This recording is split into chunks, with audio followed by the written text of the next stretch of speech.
La parole de Dieu nous dit ceci. Prenez garde à vous-même, afin que vous ne perdiez pas le fruit de votre travail, mais que vous receviez une pleine récompense. Oui, de nous garder nous-mêmes, après avoir écouté l'évangile qui transforme. L'évangile qui a une puissance pour le salut de quiconque croit. Oui, c'est bon d'écouter. C'est bon de venir écouter. Mais la parole nous dit de nous garder nous-mêmes. Une fois qu'on perd le fruit de notre travail, c'est-à-dire la persévérance, c'est-à-dire la mise en pratique de la parole de Dieu, nous serons perdus pour l'éternité.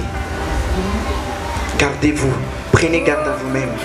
On nous parle de l'influence qu'apportent les esprits séducteurs et les doctrines des démons au sein de l'église qui est nous. Et la parole de Dieu nous dit de nous garder, c'est-à-dire de garder la parole, de garder les enseignements. C'est vraiment important. Alors que j'écoute toutes ces choses, je me dis, Seigneur, est-ce que je serai capable de garder ta parole?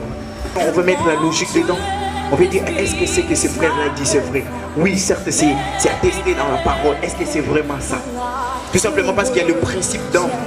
Il y a une sorte d'éducation à la parole de Dieu qui a été implantée. On nous a appris qu'il faut donner la dîme. Or, la parole de Dieu nous dit, dans cette dispensation de la grâce, la dîme n'est plus d'application.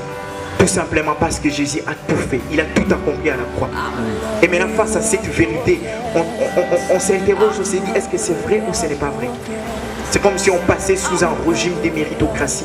Je vais mériter les salis. Oui, je vais mériter.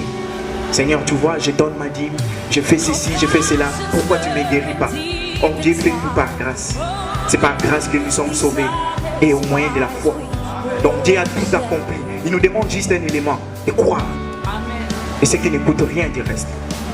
C'est juste à réaliser que ce que Jésus a fait, c'est suffisant. C'est tout. On est sauvé. Voyez-vous, il suffit seulement de croire. Et croire, c'est faire. Croire, c'est avoir confiance. Croire, c'est garder ce qu'on a réussi. La parole nous dit, gardez-vous vous-même, afin de ne pas perdre le fruit de votre travail. Parce que ce que nous disons ici, croyez-moi, personne ne va le recevoir.